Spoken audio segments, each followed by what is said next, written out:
말씀은 구약성경 1244페이지 어간에 있습니다. 다니엘서 7장 1절부터 28절까지의 말씀입니다.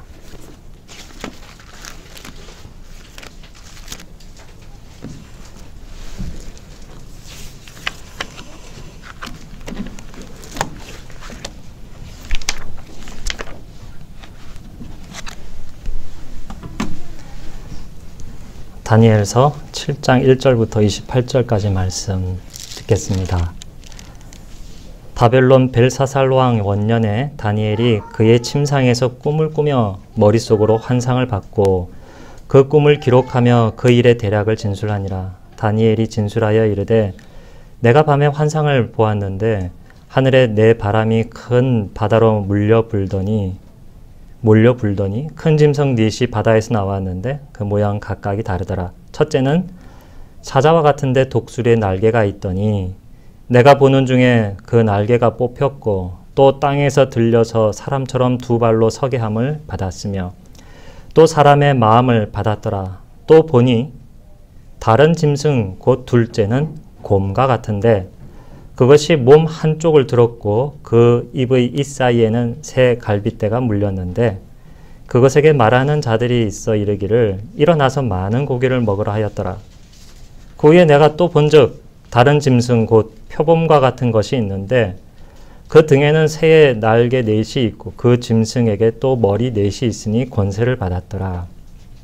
내가 밤 환상 가운데에 그 다음에 본 넷째 짐승은 무섭고 놀라우며 또 매우 강하며 또 새로 된 큰 이가 있어서 먹고 부서뜨리고 그 나머지를 발로 밟았으며 이 짐승은 전에 모든 짐승과 다르고 또 10뿔이 있더라. 내가 그 뿔을 유심히 보는 중에 다른 작은 뿔이 그 사이에서 나더니 첫 번째 뿔 중의 셋이 그 앞에서 뿌리까지 뽑혔으며 이 작은 뿔에는 사람의 눈 같은 눈들이 있고 또 입이 있어 큰 말을 하였더라. 내가 보니 왕자가 놓이고 옛적부터 항상 계신 이가 좌정하셨는데 그의 눈은 희기가 눈 같고 그의 머리털은 깨끗한 양의 털 같고 그의 보좌는 불꽃이요 그의 바퀴는 타오르는 불이며 불이 강처럼 흘러 그 앞에서 나오며 그를 섬기는 자는 천천히요 그 앞에서 모셔 선 자는 만만이며 심판을 베푸는데 책들이 펴 놓였더라. 그때에 내가 작은 뿔이 말하는 큰 목소리로 말미암아 주목하여 보는 사이에 짐승이 죽임을 당하고 그의 시체가 상한 바 되어 타오르는 불에 던져졌으며 그 남은 짐승들은 그의 권세를 빼앗겼으나 그 생명은 보존되어 정한 시기가 이르기를 기다리게 되었더라. 내가 또 밤 환상 중에 보니 인자 같은 이가 하늘 구름을 타고 와서 옛적부터 항상 계신 이에게 나아가 그 앞으로 인도되매 그에게 권세와 영광과 나라를 주고 모든 백성과 나라들과 다른 언어를 말하는 모든 자들이 그를 섬기게 하였으니 그의 권세는 소멸되지 아니하는 영원한 권세요 그의 나라는 멸망하지 아니할 것이니라. 나 다니엘이 중심에 근심하며 내 머릿속의 환상이 나를 번민하게 한지라. 내가 그 곁에 모셔 선 자들 중 하나에게 나아가서 이 모든 일의 진상을 물으매 그가 내게 말하여 그 일의 해석을 알려주며 이르되 그 내 큰 짐승은 세상에 일어날 내 왕이라. 지극히 높으신 이의 성도들이 나라를 얻으리니 그 누림이 영원하고 영원하고 영원하리라. 이에 내가 넷째 짐승에 관하여 확실히 알고자 하였으니 곧 그것은 모든 짐승과 달라서 심히 무섭더라. 그 이는 쇠요 그 발톱은 노시니 먹고 부서뜨리고 나머지는 발로 밟았으며 또 그것의 머리에는 10뿔이 있고 그 외에 또 다른 뿔이 나오매 새 뿔이 그 앞에서 빠졌으며 그 뿔에는 눈도 있고 큰 말을 하는 입도 있고 그 모양이 그의 동류보다 커 보이더라. 내가 본즉 이 뿔이 성도들과 더불어 싸워 그들에게 이겼더니 옛적부터 항상 계신 이가 와서 지극히 높으신 이의 성도들을 위하여 원한을 풀어주셨고 때가 이름에 성도들이 나라를 얻었더라.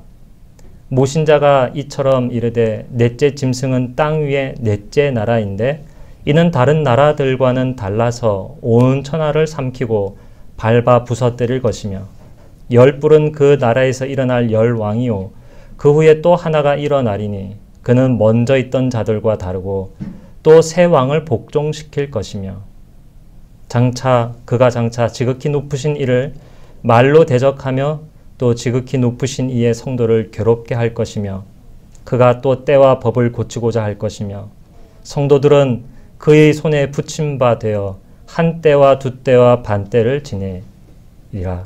그러나 심판이 시작되면 그의 권세를 빼앗기고 완전히 멸망할 것이요 나라와 권세와 온 천하 나라들의 위세가 지극히 높으신 이의 거룩한 백성에게 붙임 바 되리니 그의 나라는 영원한 나라이라. 모든 권세 있는 자들이 다 그를 섬기며 복종하리라. 그 말이 이에 그친지라. 나 다니엘은 중심에 번민하였으며 내 얼굴빛이 변하였으나 내가 이 일을 마음에 간직하였느니라. 아멘. 한 주간 동안 잘 지내셨습니까? 저는 잘 지냈습니다. 2주 동안 설교를 제가 하기도 했고 제가 또 듣기도 했고 했던 말씀을 계속 묵상하면서 한 주간을 보냈습니다. 특히 2가지 다 말씀이 저에게 적용이 됐는데 더 많이 적용되었던 것은 시편 131편 말씀이었습니다. 위대한 아이처럼 이라는 말씀 여러분 혹 기억나십니까? 2주 전에 우리가 말씀을 들었죠. 아기가 엄마 품에 안기는 게 뭐 그리 대단하냐 그럴지 몰랐지만 젖 먹는 아이가 엄마 품에 안겨서 젖을 다 먹고 난 다음에 엄마 품에 안겨 있는 그 평안함, 더 이상 나에게 바랄 것 없다. 그런 상태, 그것을 저는 주님 품 안에서 그렇게 한번 체험해 보려고 일주일 내도록 실험을 했습니다. 예, 이렇게 요동일치더라고요. 계속 품에 안겼던 건 아니지만 늘 24시간 하나님 생각만 못하고 살지 않습니까? 갑자기 가다가 옆에서 폭탄이 터지기도 하고 급하게 전화가 오기도 하고 또 저는 또 사람이 굉장히 즉흥적이어서 머리에서 번쩍번쩍 스파크가 일어나면 또 그것대로 해야 또 직성이 풀려가지고요. 참 쉽지 않습니다. 그러는 가운데에서도 내가 어디에서 가장 큰 만족을 느끼느냐 그런 생각을 하면서 주님 기억하고 주님이 주시는 위로와 주님과의 교제, 주님을 온전히 받는 일 좀 더 집중을 했습니다.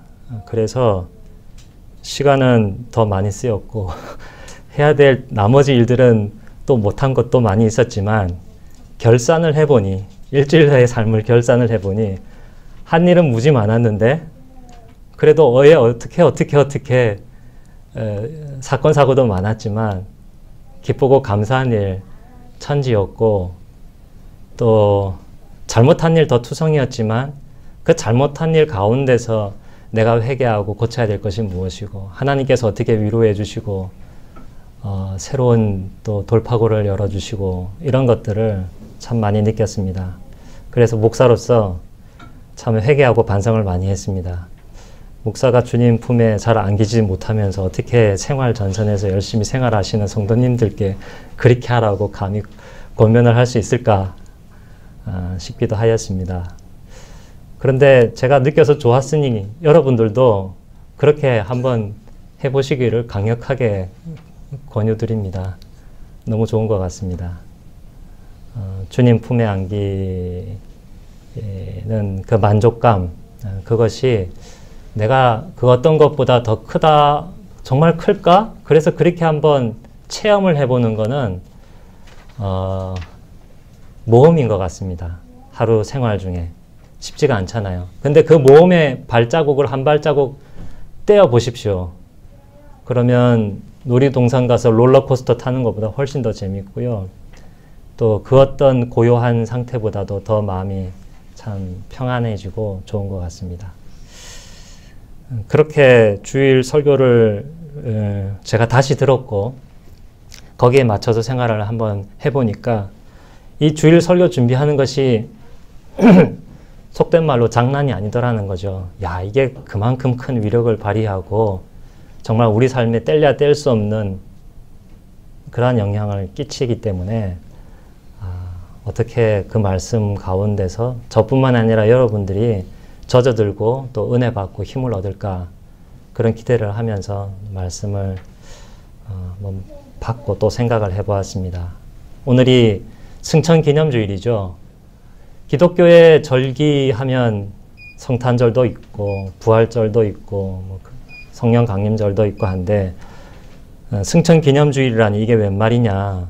추수감사절은 어디 갔으며 맥주감사절은 어디 갔고 이것은 이단이 아닌가 여러분 혹시 오해하실지도 몰라. 좀 그렇긴 하였는데 그러나 그 어떤 것보다 예수 그리스도께서 이 땅에 오셔서 하시고 또 성경에 있었던 구약의 모든 예언을 성취하셨던 일들 그것이 우리가 오늘로 절기로 지켜야 할 충분한 이유가 있고 또 그 보람이 있는 일이라 생각이 됩니다. 제가 주중에 누구로부터 들었는데 길을 가다가 옛날에는 뭐 도를 믿으세요? 뭐 도에 대해서 관심 있으세요? 그런 얘기 많이 했는데요. 요즘에는 다른 얘기를 하나 봐요. 사람들이 왜 저를 안 붙잡나 모르겠는데 좀 붙잡았으면 좋겠는데 6월절을 지키세요? 뭐 이렇게 얘기를 한답니다.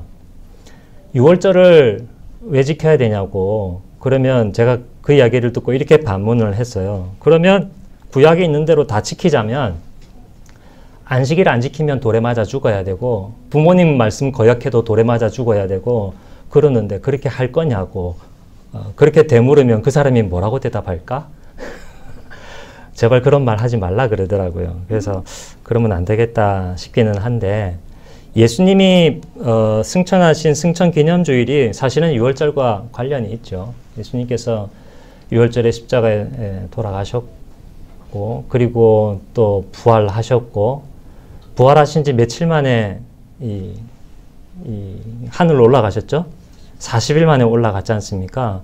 그래서 왜 6월절을 지키면 안 되냐? 간단하게 신약적으로 얘기하면 6월절에 담겨있는 하나님의 언약과 그것을 통해서 우리가 하나님께로 나아갈 수 있는 방법, 매우 제한적인 방법 아니겠습니까? 온전히 우리에게 구원의 효력을 끼치지 못하는 것인데 그것을 성취하기 위하여서 예수님께서 십자가에 못 박혀 죽으신 것이 6월절을 성취한 거예요. 그러니까 6월절을 지킬 필요가 없고 우리는 예수님 죽으심을 기억하면서 예수님의 순환의 일들을 기억하고 또 부활의 절기를 지키는 것을 하는 것이죠. 성경에는 절기를 다 지키려면 1년 365일 아마 모자랄 겁니다. 여러분들 예루살렘에 가셔야 될 겁니다.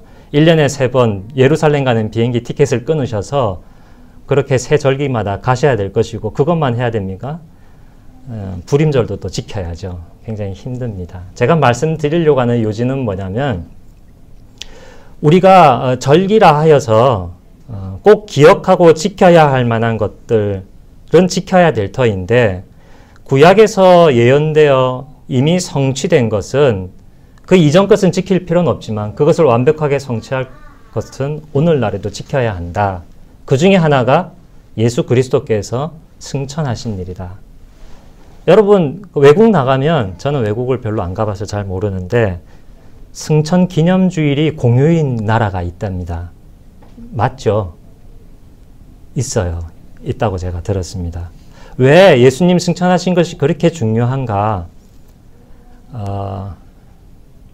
엄마 아빠 입장에서 만약 엄마 아빠가 나를 남겨놓고 다른 나라로 가버렸어. 이러면 그 아이에게 그게 저주입니까? 복입니까? 저주죠. 그거는 위로와 절기가 아니라 그거는 부모가 나를 반개하고 버린 그 범죄를 저지른 거예요.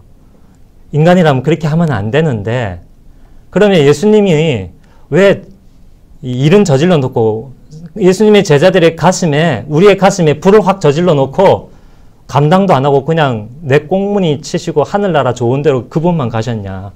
우리가 예수님을 향하여 손가락질을 할 수 있지 않겠습니까? 그래서 승천기념주의를 하면은 땅을 치고 막 울어야 할 절기라고 우리가 오해할지도 모르겠는데 그런 것이 아닌다라는 것을 우리는 성경에서 잘 배울 수 있고, 배울 뿐만 아니라 우리의 신앙에, 우리가 예수님이 어떤 분이시고 하나님이 나의 어떤 분이시고 내가 신앙생활을 하는데 얼마나 큰 도움과 기쁨이 되는 일인지를 승천기념주의를 기억하면서 그 은혜를 많이 누릴 수 있습니다. 제가 오늘 선택한 본문이 요상한 본문입니다. 짐승이 4마리가 나오는데요. 곰도 나왔다가 사자도 나왔다가 표범도 나왔다가 핵에 망측한 짐승이, 그건 이름도 없습니다. 뿔이 10개가 나와 있어요. 뿔이 10개가 있는 짐승인데 그 중에 3개가 뽑혀 나갑니다. 그 3개를 아래서 밀어서 뽑아내는 작은 뿔이 또 하나 등장을 하는데 그 뿔에 뭐가 있죠? 눈도 있고 입도 있고, 이게 회개 망측한 거예요. 이 짐승이 서로 싸우고 막 먼저 짐승이 나오면 그 다음 짐승이 나와서 물어뜯고 핥히고 이게 죽도록 패고 그래가지고 서로 권력을 쟁취하고 짐승판입니다. 이건 소위 무슨 판 이렇게 되는 것이죠. 이게 묵시이기 때문에 상징이 있는 겁니다. 성경에 보면 하나님께서 나에게 구원의 뿔을 높이 드셨다 하면서 뿔 이야기가 자주 나옵니다. 무소의 뿔처럼 힘차게 가십시오 하면, 여러분 무소 아시죠? 무소 뿔이 있어갖고 막 달라오면서 그 체중이 제가 얼마인지는 잘 모르겠는데 그 있는 체중으로 뿔 그 힘이 어디에 끝에 실립니까? 뿔 끝에 실리잖아요. 그걸로 확 들이받으면 그냥 사망인 거예요. 사람으로 치면. 힘을 자랑하고 권세와 권위를 나타내는 겁니다. 그렇지, 영민아? 그렇겠지? 힘내자. 근데 그 뿔에 뭐가 있냐면 입도 있어요. 그 지난 저기처럼 입은 말하는 권세가 있습니다. 통치력과 지시하는 것, 권세는 언권에 다 담겨 있습니다. 그리고 말로 찌르는 칼이 제일 무서운 칼이죠. 지난주 말씀처럼 사람의 마음을 하나님 뜻대로 생각하지 못하도록 얼음 땡 만든다고 제가 말씀드렸지 않습니까? 그리고 눈이 있습니다. 눈이 있어가지고 다 봅니다. 형편을 다 보고 다 관찰합니다. 요즘 말로 하면 정보를 다 꿰고 있는 거죠. 상대의 약점이 뭔지, 어디 가면 좋은 거 얻을 수 있는지 두루두루 다 알고 있는 겁니다. 짐승인들이 있는데 지금 이 짐승의 환상을 보면서 한 사람 쫄고 있는 사람이 있습니다. 누구죠? 다니엘입니다. 다니엘은 막 근심 걱정이에요. 지금 다니엘은 어디에 있습니까? 바벨론에 있습니다. 바벨론에서 물론 관직 좀 차지하고 있지만 포로거든요. 여기서 속히 포로 생활 벗어나야 되는데 바벨론의 권세가 정말 무시무시한 거예요. 그런데 이거 70년 잘 견디면 끝날 줄 알았더니 아뿔싸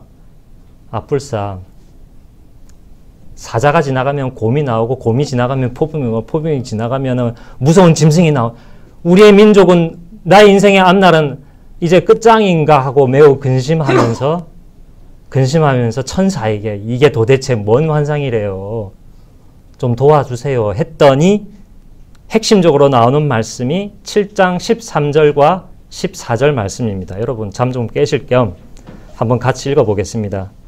다니엘 7장 13절 14절 시작.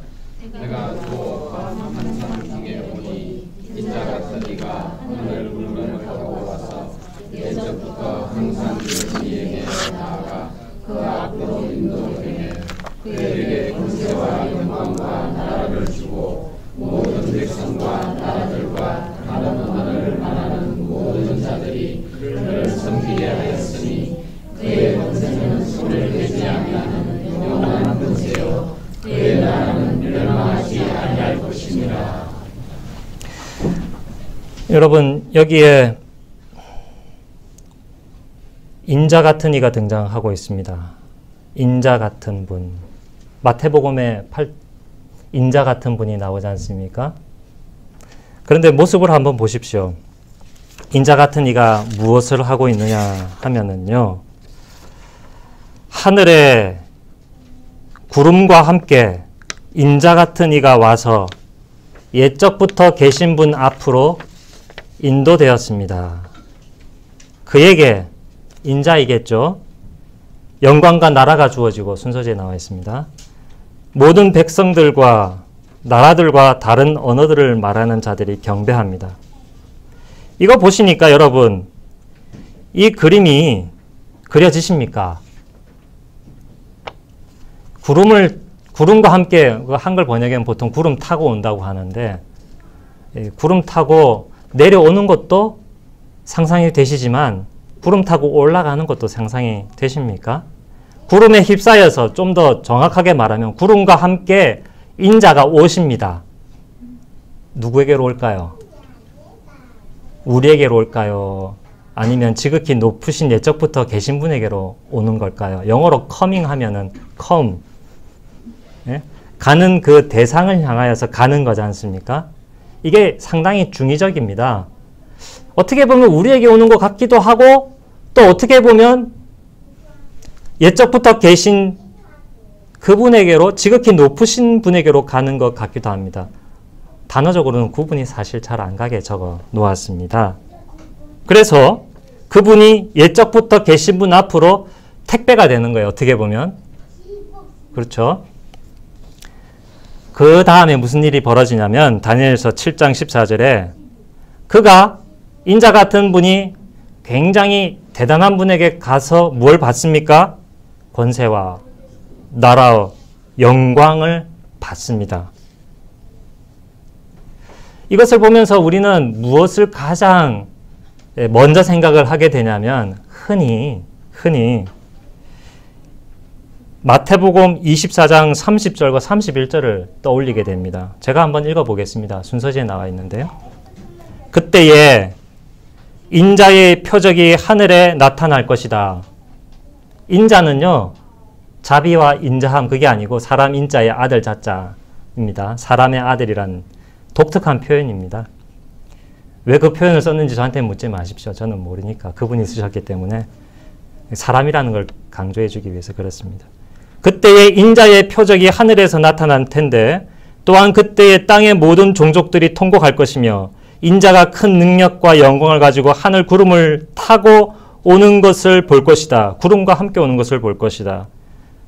뭐 나팔 소리 내고 사방에서 사람들을 끌어모을 것이고 뭐 심판하는 그 그림들이 그려지죠.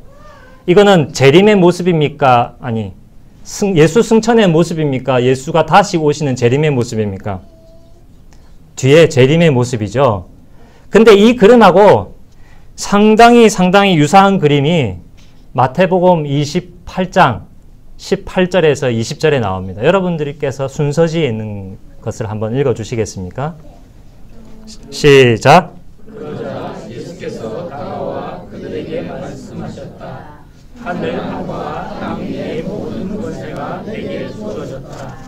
그러므로 너희는 가서 모든 민족에게 아버지와 아들과 성령의 이름으로 세례를 주고 내가 너희에게 명령한 모든 것을 지키도록 가르쳐서 그들로 제대로 삼으라. 보라, 내가 세상 끝날까지 항상 너희와 함께 있을 것이다. 마태복음 28장은 마태복음 24장보다 그 먼저 사건입니다.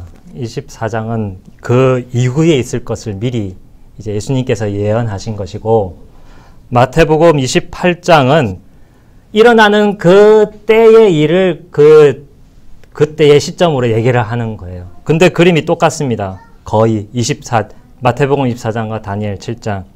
단지 그 인자가 구름과 함께 우리에게로 오느냐? 하늘에서 내려오느냐? 아니면 구름과 함께 그 인자가 옛적부터 계신 분에게, 심히 높으신 분에게로 가는 것이냐만 다를 뿐입니다. 그래서 마태복음 28장 18절은 그 뒤로 쭉 가면서 이제 마가복음 16장에서 상상해 가시죠? 예수님께서 하늘로 올라가시는 승천, 그 상황입니다. 나라와 권세, 그거를 예수님이 언제 받으셨냐면 재림하실 때 받으셨습니까? 아니면 승천하실 때 받으셨습니까? 마태복음 28장으로 보면 승천할 때 받았습니다. 이미 죽음과 죄와 사망 권세를 다 이기고 하나님한테서 도장 꽝 받으면 됐다. 잘했다. 그냥 제가 비유적으로 하는 말씀입니다. 너의 할 일을 다 성취했구나. 이제 모든 나라를 너에게 맡기겠노라. 딱 하는 겁니다. 그래서 저는 오늘 이 말씀을 선택을 한 것이죠. 예수님의 승천이 오늘 우리에게 어떤 의미가 있는 것인가? 재림과 모습이 같다. 재림 때 이루어질 일을 예수님은 이미 승천하시면서 성취하셨고 그 일을 쭉 하시다가 재림 때 다 완성하신다 하는 것을 보게 됩니다. 여기서 저는 오늘 딱 3가지 말씀만 드리려고 합니다. 한 10가지를 준비했는데 10가지 준비하면 여러분들 10가지 기억 못 하실 거고 3가지 말씀드리면 1가지는 기억하실 것 같아서 3가지만 줄였습니다. 그래서 제가 보고 안 보고 설교하는 거죠. 굉장히 감사하게 생각합니다. 첫 번째는 뭐냐? 끝이 있다는 겁니다. 끝이 있다. 끝이 있다. 예수님의 사역이 끝이 없으면 어떻게 되겠습니까? 우리가 이 땅에서 해야 할 사명이나 해야 될 일에 끝이 없다면 어떻게 되겠습니까? 무척 힘들고 괴롭겠죠. 예수님이 낮아지시고 또 낮아지셨죠. 어디까지 낮아지셨습니까? 다 낮아지셨습니다. 낮아지심으로 해야 될 일을 다 성취하셨다는 것입니다. 이거에 누구에게 위로가 되는지 아십니까? 우리에게 위로가 됩니다. 내가 이 땅에 태어났는데 내가 해야 될 일을 마칠 때가 온다는 겁니다. 지금은 그거 해 나가는 게 힘들고 어려워 죽겠는데 그러나 끝이 온다는 것이죠. 하나님이 이제 됐거든. 이제 와도 좋아. 이제 그만 나와 함께 쉬지. 내가 위로해 줄게. 참 잘했어. 그때가 온다는 것입니다. 너무 좋지 않습니까? 시간이요, 100년으로 딱 끝나는 게 아니라는 점도 굉장히 감사한 일입니다. 내가 살아야 할 그 시기는 영원인데, 이 땅에 있는 게 힘들어요. 이제 좀 그만 쉬고 싶어요.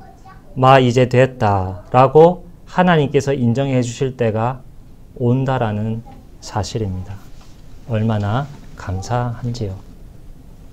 이게 굉장한 의미를 우리 인생에 던져줍니다. 여러분들의 직업이 다 다양하시죠. 여러분들이 지금 어떤 뭐에 있더라도 그 상태가 지금 여기서 출발해서 이제 이런 가는 상태이지 않습니까? 그죠? 그것을 위해서 여러분들 계획하시죠. 노력하시죠. 시험도 보시고 경험도 하시고 사람들로부터 인정도 받고 그렇게 하시지 않습니까? 막 계획을 세우고 열심히 하죠. 그런데 그게 다가 아니라는 겁니다.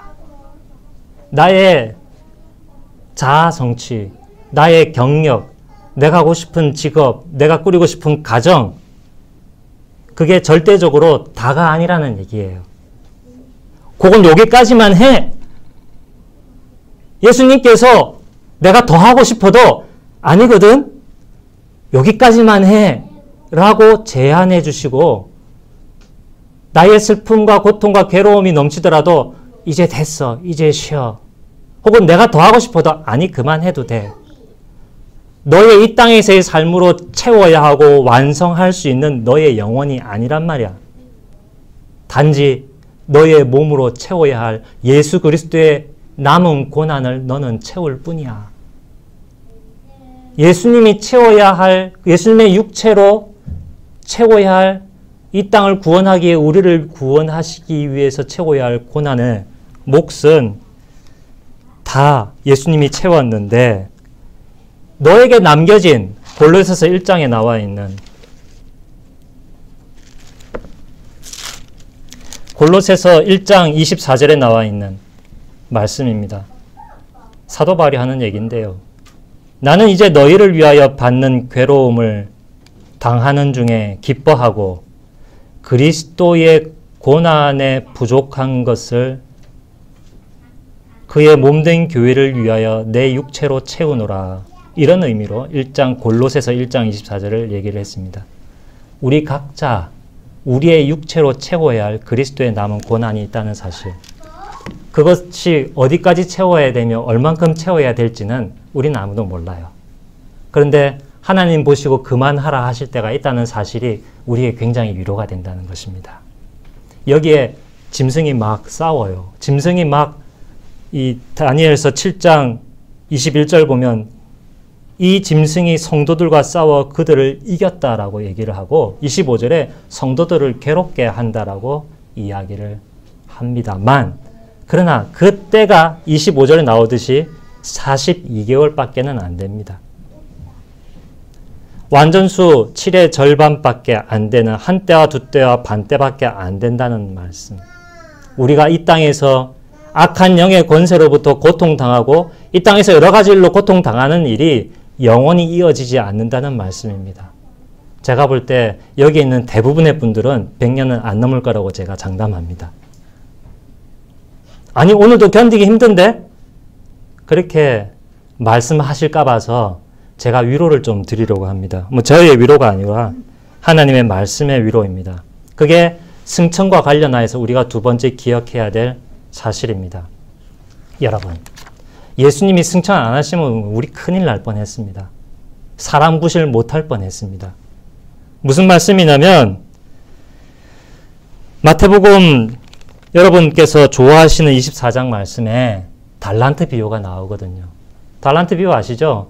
주인이 저 멀리 출장을 갔는지 다른 나라로 가서 굉장한 액수를 맡깁니다. 거의 10억에 해당하는 돈을 세 종에게 나눠서 맡겨서 사업을 하게 합니다. 그래서 5달란트, 2달란트, 1달란트 받아가지고 막 사업을 하죠.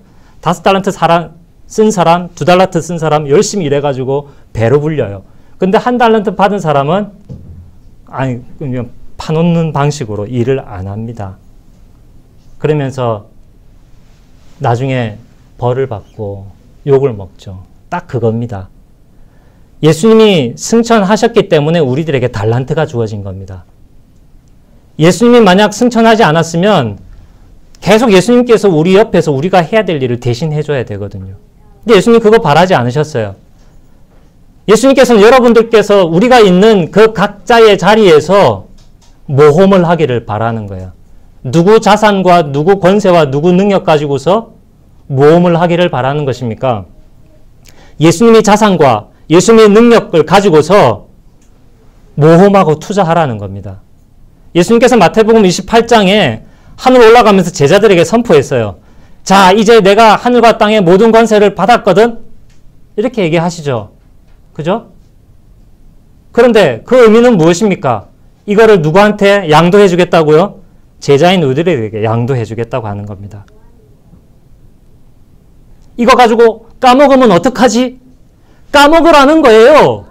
예수님의 말씀은 내가 없으니까 너 사업하고 공부하고 진로 계획하고 꿈꾸는 일들이 하다가 실패하고 힘들고 계획과 영 틀어질 것 같아?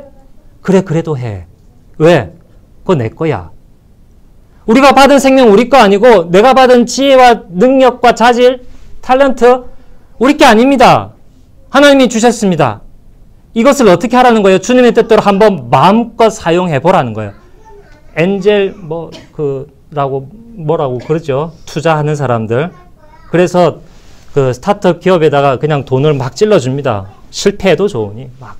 예수님이 그렇게 하시는 겁니다. 예수님이 가셨기 때문에 우리가 키를 들고 있습니다. 키를. 마태복음 13장 천국의 비유가 나오잖아요. 그죠? 천국은 이와 같으니 서기관들이 천국 곳간 열쇠를 들고 천국 곳간에 있는 것을 빼오는 것과 같더라라고 얘기를 합니다. 예수님이 승천하셔서 하늘로 가셔가지고 통로를 하나 열어놓으셨어요. 채널을.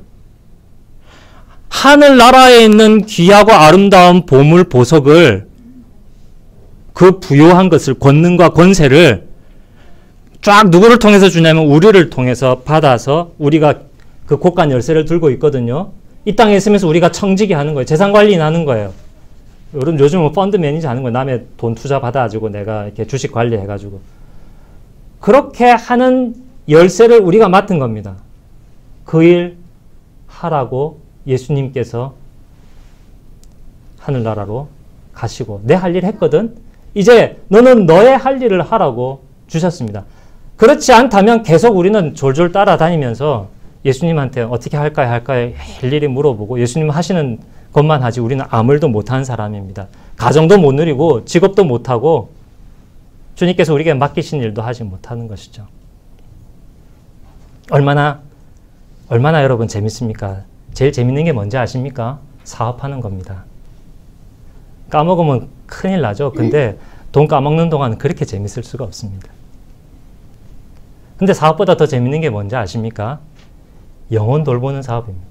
사람 생명 구원하고 돌보고 사랑하고 아껴주고 치료해주고 위로해주고 하나님께서 우리에게 맡기신 사업, 여러분들 각자가 받은 그 소명, 굉장한 도전이고 굉장한 재미입니다. 어떤 사람들은 돈 벌면 백만장자되어서 40대에 조기 은퇴해서 놀고 먹고 여행 다닌다고 하는데 재밌을 것 같죠? 아니요. 사업만큼 재미있는 게 세상에 없습니다. 해본 사람만 알죠. 물론 고통이 같이 남지만. 안 했으면 좋겠는데 나 일 안 할래요. 여러분 그럴지 몰라서 세 번째 하나님의 위로입니다.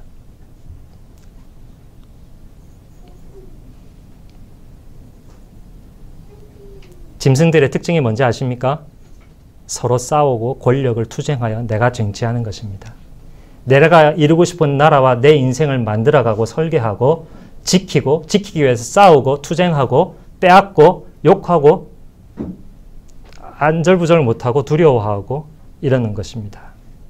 그런데 인자를 닮은 하나님의 성도 예수 그리스도의 제자들의 삶은 어쩐지 아십니까?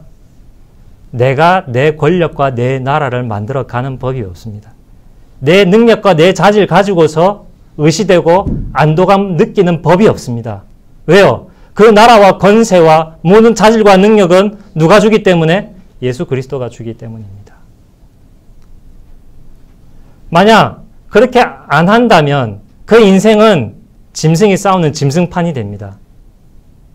그러나 인자께서 하신 대로 겸손하게 하나님의 뜻과 하나님의 섭리를 따라 살아갈 때 우리가 변합니다.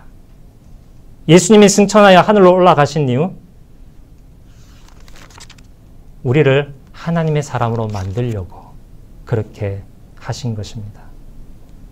시간이 지나서 읽지는 않겠지만 여러분 댁에 돌아가시면 꼭 읽으시기를 권유드리고 싶은 말씀은 바로 요한복음 14장과 17장 말씀입니다.